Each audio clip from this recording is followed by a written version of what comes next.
شاهد افریدي د خپلو لوڼو په اړه ډېر مهم او پټ رازونه ښکاره کړل او نور ډېر مهم رازونه چې په دې ویډیو کې تاسو سره شریکوم.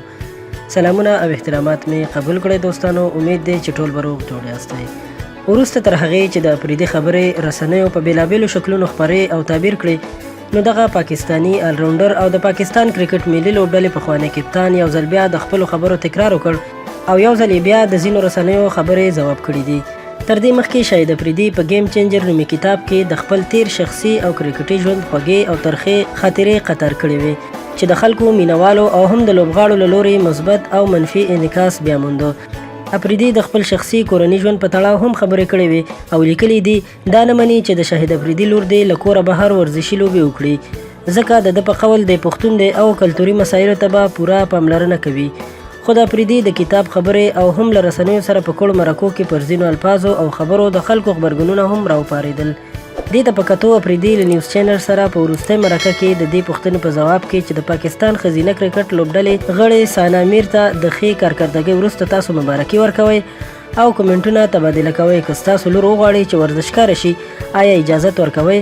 افریدي ویلي چې د خپلې لور ژوند به پر نورو چارو جوړوي. زما لونه کرکټ کوي خو په کور دننه هغوی نه غواړي چې بهر یې کرکټ لوبې ته خلک کیني. د غبرګونونو او انتقادونو وروسته رسنۍ علت پوښتلی. افریدي وایي مسلمان یم، پښتون یم او زما کورنۍ ځینې ارزښتونه لري چې دې ته موږ پابند یو. نوموړی زیاتوي زه پوهیږم چې زما لورګانې څه غواړي. یوه لور مې غواړي زما له بنسټ سره منډې ترډې وکړي او خلکو ته مرستو په راټولولو کې همکاري وکړي. دوهمه لور مې غواړي ډیزاین زده کړي. درېیمه غواړي چې زده کړې وکړي پوسټ ته لاړه شي. هغه زیاتوي دوی کرکټ خوښوي خو په کور دننه هغوی زموږ د کلتور پابند دي، هغوی د پښتنو غوندې جامې اغوندي. افریدي وړاندې وایي زما فکر دا دی چې ماشومان باید په کور کې پاتې شي، ځکه زما په فکر کور ښوونځی دی او مور پلار ښه ښوونکي دي. هغوی د خپل ژوند جوړولو لپاره حق لري، مګر د یو پلار په توګه زه تر بل هر چا په دې ښه پوهېدی شم چې څنګه یې ژوند ور جوړ کړم. پښتون شاهد افریدي چې کلونه کلونه یې د پاکستان لپاره کرکټ کړی او اوس له نړیوال کرکټ څخه تقاعد شوی، خو په نړیوالو تجارتي لیګونو کې لا هم پرې زیاتره لوبډلې تکیه کوي. دی په کرکټ کې په بوم بوم افریدي شهرت لري او د سترو شپږیزو وهلو وړتیا هم لري.